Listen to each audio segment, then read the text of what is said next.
আপনাদের অনেকের মনে যাদের অনেক ক্ষোভ আছে নেপালের মতো এমপি মন্ত্রী পিড়াইতে না পারার, তারা এই পেজটা ফলো করে রাখেন।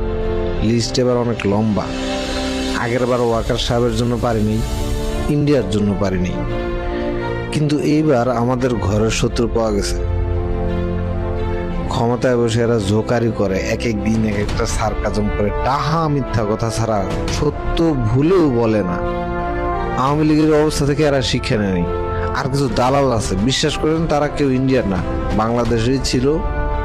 আমরা বুঝতে পারিনি, আলহামদুলিল্লাহ সবগুলাকে পাওয়া গেছে, কেউ ছাড় পাবে না। জুলাই আবার ফিরবেই, বিশ্বাস করেন, এদের চর্বি জমে গেছে। বিপ্লব আবার ফিরবেই। দিনে দিনে এরা যেভাবে আমাদের কোণঠাসা করতেছে, তাতে এরা আমাদের চোখে আঙ্গুল দিয়ে প্রমাণ করে দিছে এরা মায়ের ছাড়া মানুষ হবে না। হিসাব এবার হবেই। হারপিক মজুমদার থেকে শুরু করে মাসুদ কামাল, তুষার নূর, আরো যারা আছে, কারো ক্ষমা হবে না, বাদ যাবে না কোনো শিশু। বিপ্লবীরা সরকার গঠন করবে, এই দেশ থেকে এইসব কুকুর ছাগলদের বিতাড়িত করবে ইনশাআল্লাহ। ইনকিলাব জিন্দাবাদ।